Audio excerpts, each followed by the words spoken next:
নমস্কাৰ মই ধনশ্ৰী আৰু আপোনালোক সকলোকে মই মোৰ চেনেললৈ স্বাগতম জনাইছোঁ। আজি ভিডিঅ'টোত আমি আলোচনা কৰিম দিহিং পাটকাইৰ বিষয়ে, যিটো কোল মাইনিং ইস্যু আছিল সেই বিষয়ে। ইতিমধ্যে আপোনালোকে নিশ্চয় গম পাইছে কি হৈ আছে, আৰু আজি এই ভিডিঅ'টোৰ জৰিয়তে আৰু অলপ মই তথ্য আপোনালোকক দিবলৈ চেষ্টা কৰিছোঁ। ভিডিঅ'টো শেষলৈকে চাই থাকিব,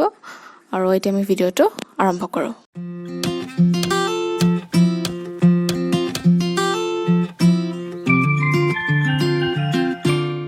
চালিকিত এটা কোল মাইনিং প্ৰজেক্ট এপ্ৰুভ কৰিছে নেশ্যনেল বৰ্ড অফ ৱাইল্ড লাইফে, আৰু এই চালিকি এখন প্ৰপ'জড ৰিজাৰ্ভ ফৰেষ্ট হয় দিহিং পাটকাই এলিফেণ্ট ৰিজাৰ্ভৰ, আৰু 98.59 হেক্টৰছ লেণ্ড তেওঁলোকে নৰ্থ ইষ্টাৰ্ণ কোল ফিল্ডক এলট কৰিছে, যিটো কোল ইণ্ডিয়া লিমিটেডৰ এটা ইউনিট হয়। তাৰ ফলত বিভিন্ন ধৰণৰ প্ৰটেষ্ট হৈছে, আৰু প্ৰটেষ্ট কিয় হৈছে আপোনালোকে গম পাইছে। ইয়াৰ কাৰণে আমাৰ পৰিৱেশত বহুত ধৰণৰ ক্ষতি হ'ব, আৰু লগতে যিহেতু Dihing Patkai wild life sanctuary, তাত বিভিন্ন ধৰণৰ ফ্লৰা ফনা আছে,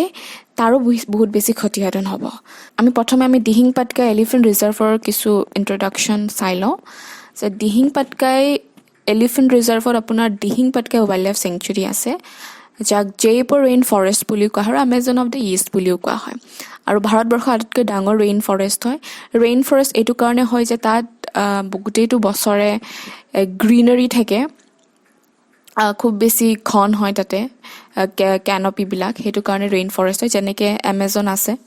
ঠিক তেনেকুৱা এমেজন অফ দ্য ইষ্ট বুলি এইটো কাৰণে কোৱা হৈছে, আৰু ডিব্ৰুগড় আৰু তিনিচুকীয়া জিলাৰ মাজত লোকেট হৈ আছে। আৰু বিভিন্ন ধৰণৰ ফ্লৰা ফনা পোৱা যায়, আপোনালোকে স্ক্ৰীণত দেখিছে, আৰু ৰেয়াৰ স্পিচিছো পোৱা যায়, আৰু 100টা স্পিচিছ আছে অৰ্কিডৰ। এই গোটেইখিনি বস্তু তাত পোৱা যায়, আৰু বিভিন্ন ধৰণৰ বহুত বেছি তাত জৈৱ বৈচিত্ৰ্য আছে। ইয়াৰ পিছত নেশ্যনেল বৰ্ড অফ ৱাইল্ড লাইফৰ কিছু অলপ ইন্ট্ৰডাকশ্যন দিওঁ। National board of wild life এটা ষ্টেটুটৰী অৰ্গেনাইজেশ্যন হয়, যিটো ৱাইল্ড লাইফ প্ৰটেকশ্যন এক্ট 1972ৰ আণ্ডাৰত হৈছিলে। যিহেতু ষ্টেটুটৰী হয়, সেইকাৰণে এটা এডভাইজৰী বডি হয় ইন নেচাৰ। কিন্তু কথাটো এইটো যে ইয়াৰ চেয়াৰপাৰ্চন হৈছে প্ৰাইম মিনিষ্টাৰ, আৰু 47 টোটেল মেম্বাৰ আছে। গতিকে ইয়াত যিখিনি ডিচিশ্যনছ বা যিখিনি এডভাইচ চেণ্টাৰক আচলতে তেওঁলোকে দিব লাগে, সেইখিনি অলৰেডি গমেই পাই যায়, কাৰণ চেয়াৰপাৰ্চন প্ৰাইম মিনিষ্টাৰ নিজেই হয়। ঠিক আছে, আপোনালোকে হয়তো এই ডিচিশ্যনটোৰ কথাও তেওঁলোকে ইতিমধ্যে গম পায়। এতিয়া মেইন ইছ্যুটোলৈ আহিছোঁ যে ইয়াৰ কিয় মানুহৰ মাজত ইমান প্ৰটেষ্টৰ সৃষ্টি হৈছে। কাৰণ প্ৰথম কথাটো হৈছে এখন ৰেইন ফৰেষ্ট, পৰিৱেশৰ কথা আছে, আৰু দ্বিতীয় কথাটো হৈছে যে বহুতখিনি ইলিগেল মাইনিং তাত চলি আহিছে। তাত বুলি নহয়, বিভিন্ন জেগাতে, ভাৰতবৰ্ষৰ বিভিন্ন জেগাতে কোল মাইনিং ইলিগেলি চলি আহিছে, যিটো বস্তু খুবেই বেয়া, যাৰ কাৰণে বিভিন্ন ধৰণৰ ক্ষতিসাধন হৈছে পৰিৱেশৰ ইতিমধ্যে। আৰু এই যিটো ইছ্যু হৈছে, এইটো আচলতে এতিয়াৰ ঘটনা নহয়, এতিয়াই তেওঁলোকে তৎক্ষণাত ঘোষণা কৰি দিয়া নাই, এইটো আগৰ পৰা যোৱা বছৰ ইতিমধ্যে এখন কমিটি গঠন কৰিছিলে, য'ত তেওঁলোকে উল্লেখ কৰিছিলে 57.2 হেক্টৰ ইতিমধ্যে ব্ৰকেন আপ কৰাই হৈছিলে, আৰু বাকী যিখিনি আছিলে 41.39 হেক্টৰছ, সেইখিনি আছিলে আনব্ৰকেন। আৰু এতিয়া 98.59 হেক্টৰছ গোটেইখিনি তেওঁলোকে অলট কৰি দিছে। ডেট মিনছ যিখিনি আনব্ৰকেন আছিলে, সেই আনব্ৰকেনখিনিতো লাহে লাহে মাইনিং ষ্টাৰ্ট কৰা হ'ব। মাইনিং ষ্টাৰ্ট কৰা বিভিন্ন প্ৰচিডিউৰ আছে, বহুতখিনি ক্লিয়াৰেঞ্চ তেওঁলোকে ইতিমধ্যে দিব লাগিব। আৰু এতিয়ালৈকে আমাৰ অসম চৰকাৰেও কৈছে যে আমি পৰিৱেশৰ কোনো ধৰণৰ বিনষ্ট হ'বলৈ নিদিওঁ, কিন্তু কিমান দূৰ এইখিনি হয় আমিতো চাব লাগিব। ইয়াৰ লগতে আৰু কিছুমান ফেক্টৰ আছে, যেনেকৈ যে কোল মাইনিং ইমান ইম্পৰ্টেণ্ট কিয়। বৰ্তমান সময়ত আমি ৰিনিউৱেবল চ'ৰ্চৰ কাৰণে বৰ্তমান সময়ত মানুহে ছাষ্টেইনেবিলিটি বিচাৰি আছে, ছাষ্টেইনেবল ডেভেলপমেণ্টৰ কথা কৈ আছে। পৰিৱেশ বিনষ্ট নকৰাকৈ যিটো আমি ডেভেলপমেণ্ট কৰিব পাৰোঁ, সেইটো ছাষ্টেইনেবল ডেভেলপমেণ্ট বুলি কোৱা হয়। আৰু ৰিনিউৱেবল এনাৰ্জিৰ কথা চলি আহিছে, বহুতবিলাক দেশে তেওঁলোকে ইতিমধ্যে কোল মাইনিং ডিক্ৰিজ কৰি দিছে, কিন্তু তথাপিও আমাৰ ভাৰতবৰ্ষত ইয়াত ইমান প্ৰাধান্য কিয়। প্ৰথম কথাটো হৈছে ইণ্ডিয়াত কোল ৰিজাৰ্ভছ বহুত আছে, 55% এনাৰ্জি আমাৰ এই কোলৰ পৰাই আহে, আৰু যিহেতু পপুলেশ্যন আমাৰ ইয়াত বেছি, আমাৰ ইয়াতে এনাৰ্জি ডিমাণ্ডটো বেছি হয়। আৰু বাকী যিখিনি ৰিনিউৱেবল চ'ৰ্চেছ আছে, সেই ৰিনিউৱেবল চ'ৰ্চেছৰ পৰা আমাৰ এনাৰ্জি কৰাটো অলপ কঠিনো হৈ যাব পাৰে। আৰু আটাইতকৈ ডাঙৰ কথা আছে, ইমানখিনি কোল ৰিজাৰ্ভছ থকাৰ পাছতো আমি ইম্পৰ্ট কৰোঁ বাহিৰৰ পৰা, আৰু কিছুমান ইম্পৰ্ট এনেকুৱা হয় যে যাৰ ছাবষ্টিটিউট নাই, কাৰণ কোলৰ কিছুমান কোৱালিটি থাকে, কিছুমান বস্তুত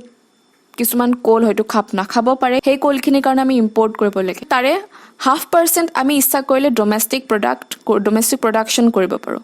আৰু সেইটোৰ কাৰণে হয়তো এই কোল মাইনিংবিলাকক প্ৰাধান্য দিয়া হৈছে আৰু লগতে তেওঁলোকে 2020ৰ কাৰণে টাৰ্গেটো কৰিছে 1.5 বিলিয়ন টন কোল যিখিনি কোল ইণ্ডিয়াৰ পৰা 1 বিলিয়ন টন আহিব আৰু বাকি 500 মিলিয়ন নন কোল এণ্টিটিজ আৰু এই নন কোল এণ্টিটিজ হ'ব যিখিনিয়ে স্পেচিফিকেলি কোল নকৰে ঠিক আছে তেওঁলোকে বেলেগ বেলেগ ধৰণৰ কাম যেনেকৈ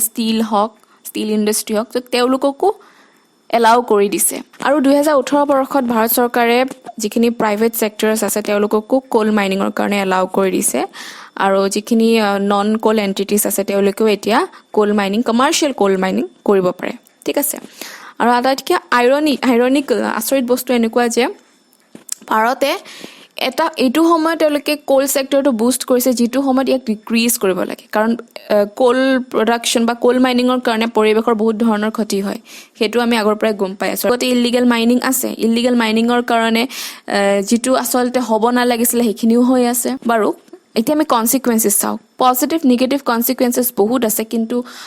এখন ৰেইন ফৰেষ্টত কৰিলে তাৰ নিগেটিভ কনচিকুৱেঞ্চেছটো বেছি হ'ব পজিটিভ বুলি চাবলৈ গ'লে ইকনমিক গ্ৰ'থ হ'ব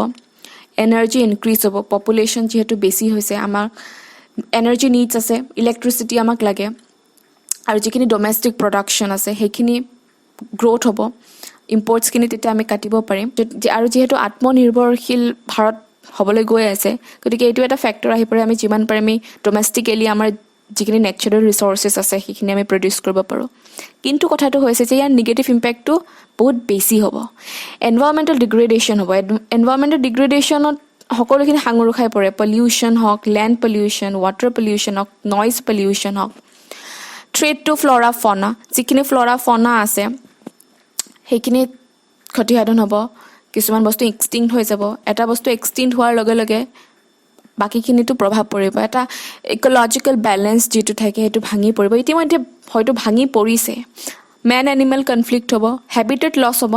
হেবিটেট লছ হোৱাৰ লগে লগে মেন এনিমেল কনফ্লিক্ট হ'ব আৰু ফিউচাৰ ছাষ্টেইনেবিলিটিৰ কাৰণেতো বহুত বেছি ক্ষতিকাৰক হ'ব এনেকৈ যদি আমি লাহে লাহে আমাৰ যিখিনি ৰিজাৰ্ভড কৰা এৰিয়া আছে নেচাৰেল এৰিয়া আছে সেইখিনিতো যদি এনেকুৱা মাইনিং বা যিকোনো ধৰণৰ কথাই কৈছোঁ সেইখিনি যদি আমি লাহে লাহে এলাউ কৰি দিওঁ আমাৰ ফিউচাৰ ছাষ্টেইনেবিলিটি